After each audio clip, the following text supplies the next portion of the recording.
have always been big fans of living within your income, and if you do that, you'll have a whole lot more income later on. With hundreds of billions of dollars in properties and cash net worth, one can live in the Maldives, on the Caribbean Ocean waterfront, or in Monaco, known for luxury cars worth millions of dollars. However, the reality is that they're wealthy people who live like they're poor. Their simple and frugal personalities prove that wealth does not influence their lifestyle.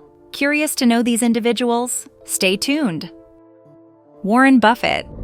You don't know me well, but that's, I like, just keep talking. I mean, It's impossible to talk about the world's richest people without mentioning Warren Buffett. Buffett gradually built his fortune, relying on smart investments that he began making at just 11 years old. By the age of 13, he was already running his small business, delivering newspapers and selling horse racing tip sheets. Even at that young age, he had an instinct for recognizing opportunities. As an adult, he founded his own company and focused on investing in businesses he believed were undervalued. Instead of spending his earnings, he reinvested them into more opportunities, allowing his wealth to multiply over time. According to the Bloomberg Billionaires Index, Warren Buffett is the 10th wealthiest person in the world. His estimated net worth of $146 billion surpasses that of NVIDIA CEO Jensen Huang by nearly $20 billion. It exceeds the wealth of Michael Dell and any of the three Walton heirs. Despite his immense wealth, Buffett's lifestyle remains remarkably simple. He still lives in the Omaha home he purchased in the 1950s and drives a modest car. Rather than indulge in luxury, he focuses on preserving and growing his wealth. His breakfast often comes from McDonald's, and when he has newborns, he furnishes their rooms with borrowed furniture. Most of Buffett's fortune is tied to Berkshire Hathaway, the publicly traded investment company he leads. He holds about 38% of the company's Class A shares and a tiny fraction of its Class B shares. Berkshire Hathaway itself controls assets worth over $1 trillion. Most of Buffett's wealth accumulated after he turned 50. His salary at Berkshire Hathaway has remained at $100,000 for 4 decades, and last year, he even reimbursed the company $50,000 for personal calls and postage. Unlike many billionaires, Buffett has always driven cheap cars. He spent years behind the wheel of a 2001 Lincoln Town Car with a license plate that read, "Thrifty," before auctioning it for charity. He later drove a 2006 Cadillac DTS, then upgraded to a Cadillac XTS in 2014. Buffett once explained that he rarely needs a new car since he only drives about 3,500 miles yearly. Even as Berkshire Hathaway holds a major stake in Apple, Buffett resisted upgrading to a smartphone until 2020. Before that, he used a Samsung flip phone that could be found on eBay for under $20. Isn't that the peak of frugality? When he finally switched to an iPhone, he admitted to CNBC that he only used it for calls. His wardrobe is just as understated. Buffett owns about 20 suits, all made by Chinese designer Madame Li, with whom he has maintained a friendship for years. He has also stuck with the same 18 haircuts for years, always visiting a barbershop where his office is located. Despite his frugal lifestyle, Buffett is recognized as one of the world's most generous philanthropists. He is committed to donating 85 of his Berkshire Class A shares to 5 foundations, including the Bill and Melinda Gates Foundation and the Susan Thompson Buffett Foundation, named after his late wife in 2006. 4 years later, he joined Bill and Melinda Gates in launching the Giving Pledge, an initiative encouraging billionaires to dedicate most of their wealth to philanthropy. Buffett pledged to give away 99% of his fortune during his lifetime or upon his demise. By 2023, he had already donated shares worth approximately $50 billion at the time of their gifting, equivalent to about $130 billion based on current stock values. Had he retained those shares, he would likely be the second wealthiest person in the world, with a net worth approaching $250 billion, surpassing Jeff Bezos by $1 billion. Though immensely wealthy, Buffett does not believe in handing vast fortunes to his children. He plans to leave them $2 billion each, adhering to his philosophy that children should inherit enough to pursue any path, but not so much that they can avoid doing anything. Buffett has always valued simplicity over extravagance. At a shareholder meeting, he once remarked, "There are things money can't buy. I don't think the standard of living equates with the cost of living beyond a certain point. "My life couldn't be happier. In fact, it'd be worse if I had 6 or 8 houses. So I have everything I need, and I don't need any more because it doesn't make a difference after a point." Buffett might be an old billionaire trying to create a legacy, but how about this guy who became a billionaire at 23 and still keeps a frugal lifestyle? Mark Zuckerberg. I need to constantly remind myself that I just need to kind of be true to myself and what I'm trying to do. Mark Zuckerberg may be among the richest people in the world, but his lifestyle hardly reflects the extravagance often associated with billionaires. With an estimated net worth of $237 billion, he could buy out the entire Kardashian family 3 times over and still have more than $1 billion left.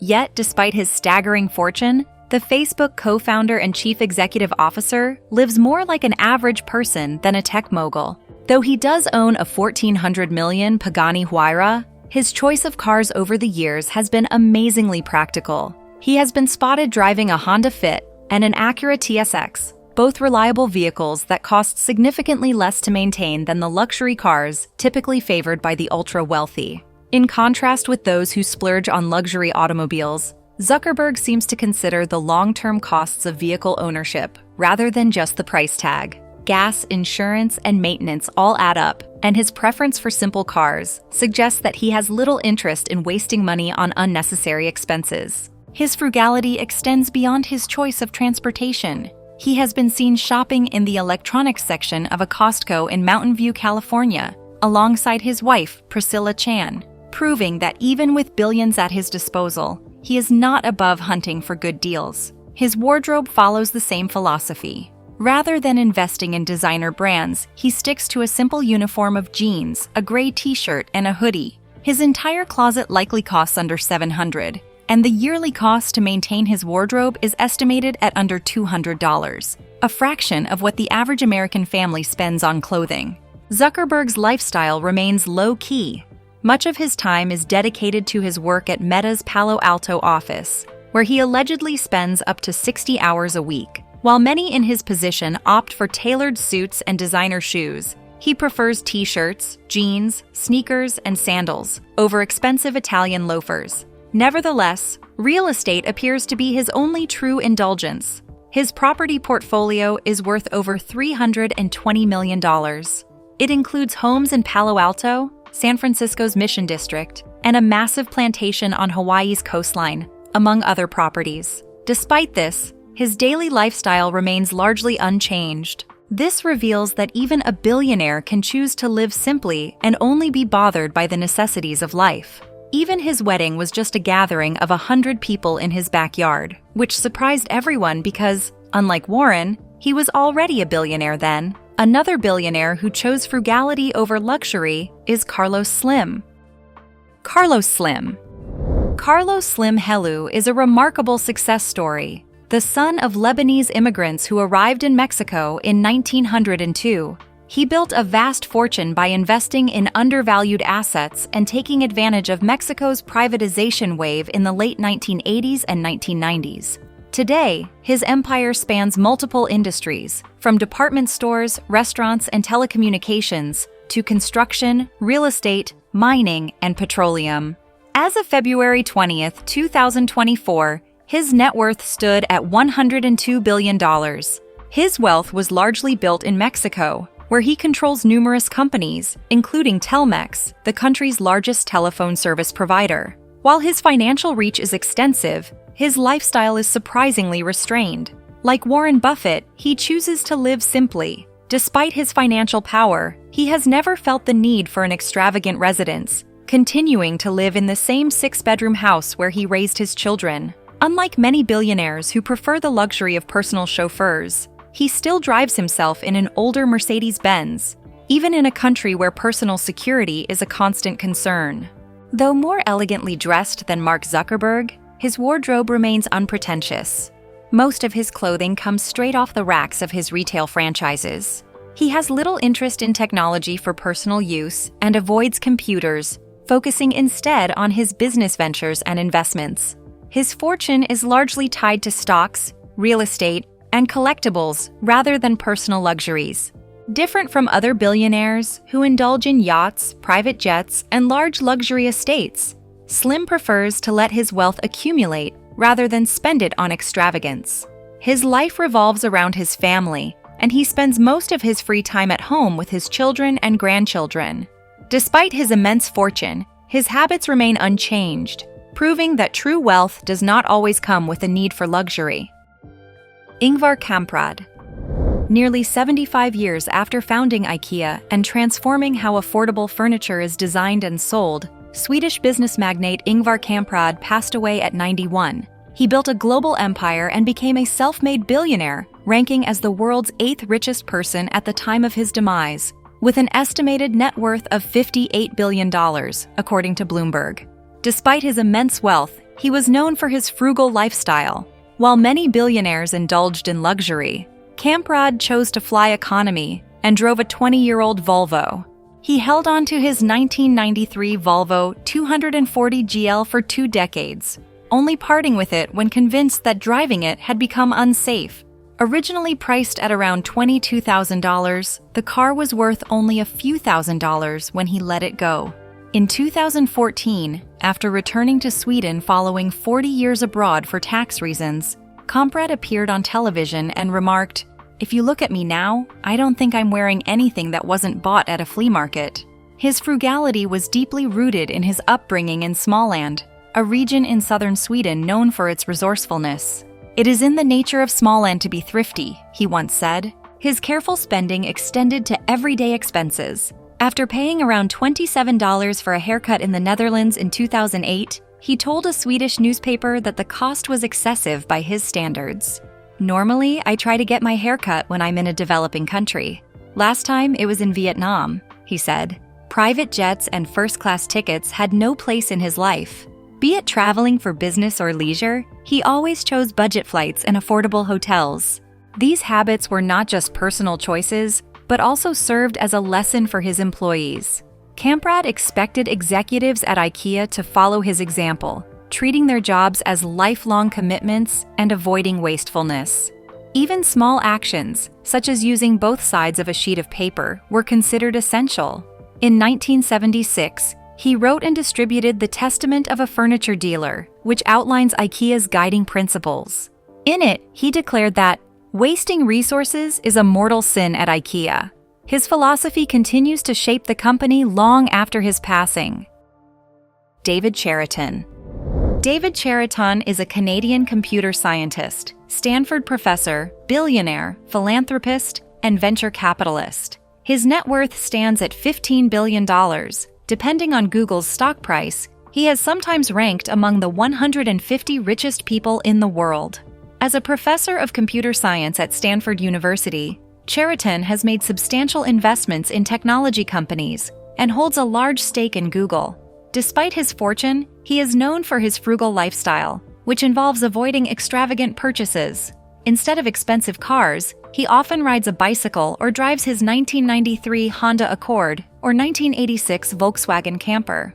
He lives in the same Palo Alto home he bought in 1981. Most notably, he cuts his hair rather than spending time and money at a barber. His fortune began with a smart investment in what later became Google. In the late 1990s, Cheriton and his former student, Andy Bechtolsheim, were among the first investors in the company. In 1998, they each wrote a $100,000 check to graduate students Larry Page and Sergey Brin, helping them launch their search engine project. That early investment turned into an enormous fortune and made Cheriton the wealthiest college professor in the world. However, despite his billionaire status, he remains involved at Stanford in a non-teaching role.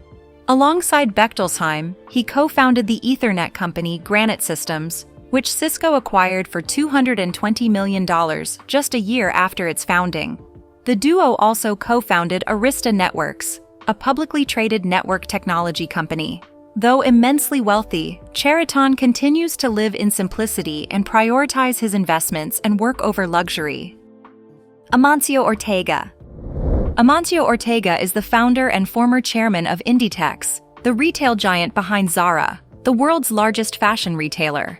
As Spain's richest individual and one of the wealthiest people globally, Ortega built his empire by revolutionizing fast fashion.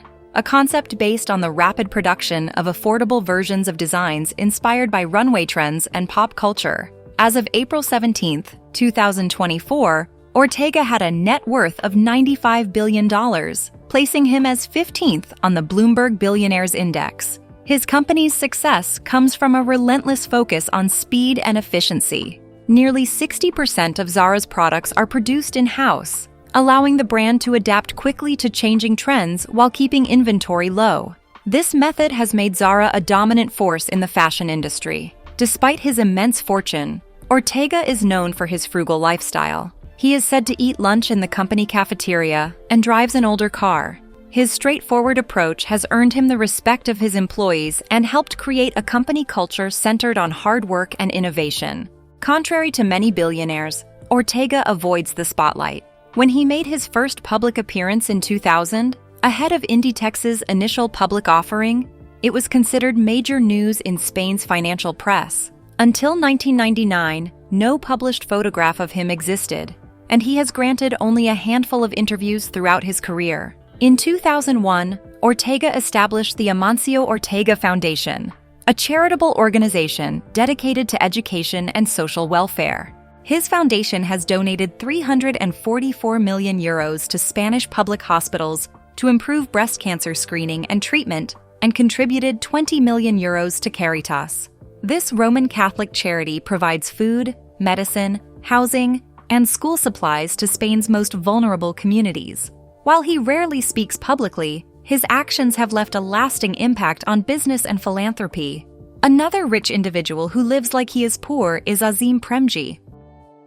Azim Premji is India's second richest man after Mukesh Ambani. He once found himself so embarrassed when Forbes named him the country's wealthiest individual in the late 1990s that he refused to take congratulatory calls. At the peak of India's information technology boom, the man behind Wipro chose to stay away from the spotlight and left his colleague Ashok Soota to speak on his behalf. Premji has built a reputation for his business success, modest lifestyle, and deep commitment to philanthropy.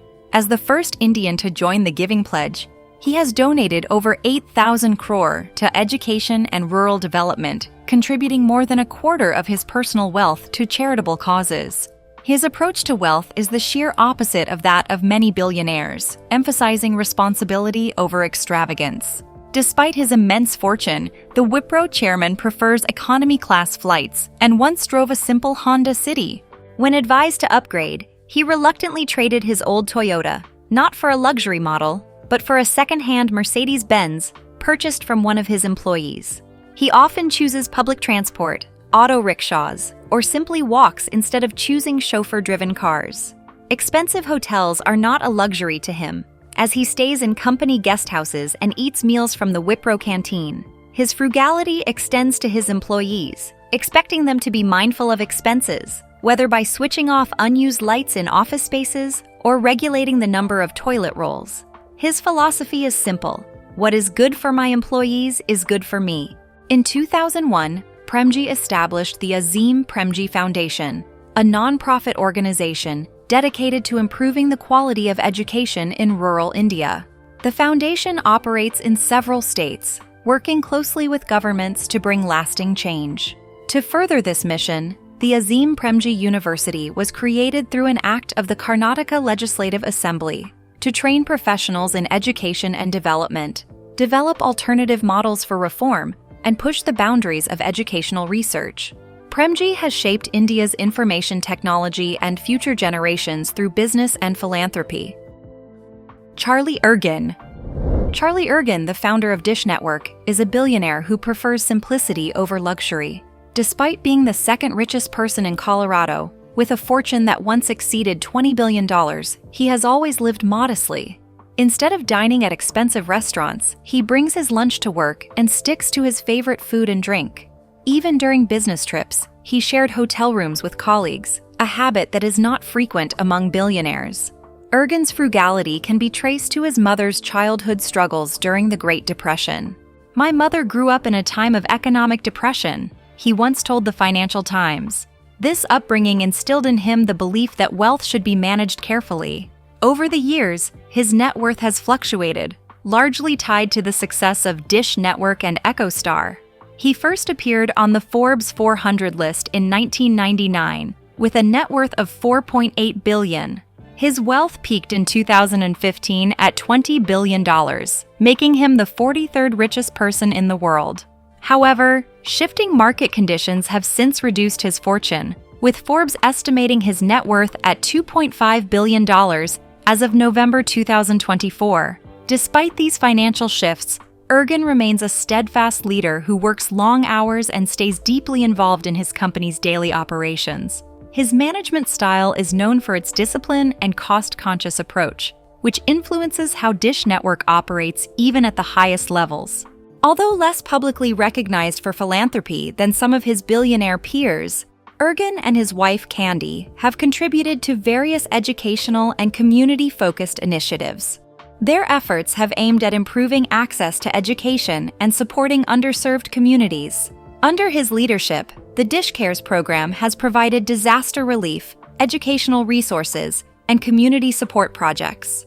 Beyond business and philanthropy, Ergen has played a major role in shaping the satellite television industry. His innovative strategies have influenced how consumers access television and wireless services. His latest project, a nationwide 5G wireless network, could redefine connectivity and reinforce his lasting impact on telecommunications. Tim Cook. Apple Chief Executive Officer Tim Cook leads one of the only 14 companies in history to reach a $1 trillion market cap. Despite leading the tech giant in the post-Steve Jobs era, Cook maintains a frugal and private lifestyle, staying true to his modest roots. He was raised in Alabama as the son of a shipyard worker and a pharmacy employee, where he has never sought extravagance. With a public wealth of $2.5 billion, Cook's financial standing comes from $622 million in Apple shares and $3 million in stock options from Nike, where he serves on the board of directors and other investments. Yet, wealth does not define his life. Different from many top executives, he shops for clothes and shoes at Nordstrom's semi-annual sale and resides in a relatively modest $1.9 million home in Palo Alto, which greatly contradicts the median home price that exceeds $3.5 million in the San Francisco Bay Area. Like his predecessor, Steve Jobs, and other tech leaders such as Jeff Bezos, Bill Gates, Larry Page, and Mark Zuckerberg, Cook dedicates his focus and energy to technological advancements. His passion lies in shaping the future of Apple rather than chasing material wealth. As a visionary in product development, he has driven Apple's expansion beyond Jobs' era, pioneering the post-Jobs trifecta of the iPhone X's Max, and iPhone XR. His leadership continues to push the company toward the next revolutionary innovation in smart mobile devices. Tony Hsieh. Tony Hsieh, the former chief executive officer of Zappos, was known for his frugal management style, but his personal life was just simple. Despite having a fortune of at least $780 million, he chose to live in a 240-square-foot Airstream trailer that cost him less than $1,000 monthly. "Right now, I live in an Airstream," he told Guy Raz on How I Built This podcast. "I just love it because there are so many random, amazing things that happen around the campfire at night. I think of it as the world's largest living room." For Hsieh, experiences mattered more than material possessions. In a conversation with a friend, he once discussed a hypothetical scenario. If your house was on fire and you could only save one thing, what would it be? As he looked around, he realized there was nothing he felt strongly about saving. "My phone, maybe?" he said. He believed that true success meant reaching a point where losing everything would not be a source of fear. His decision to live in a small trailer was about simplicity, fostering creativity, and maintaining the sense of community he built at Zappos. The company's culture encouraged employees to create fun and a little weirdness, a philosophy he lived by. A lot of companies talk about work-life balance. "We're more about work-life integration," he told the New York Times in 2015. Hsieh is not alone in his frugal approach to life. Self-made millionaire James Altucher gave up his belongings and lived on Airbnb. Despite being a billionaire, Warren Buffett still lives in the house he bought in 1958. Mark Zuckerberg prefers jeans and t-shirts over designer suits. Amancio Ortega, one of the wealthiest men in the world, continued to eat lunch with his employees in the company cafeteria. Do you think these billionaires are right in their approach to wealth management? How frugal do you think any wealthy person can get aside these? Let us know your opinion in the comments. Thanks for watching. If you enjoyed this video, please like and subscribe to this channel. Before you go, watch the other videos on your screen.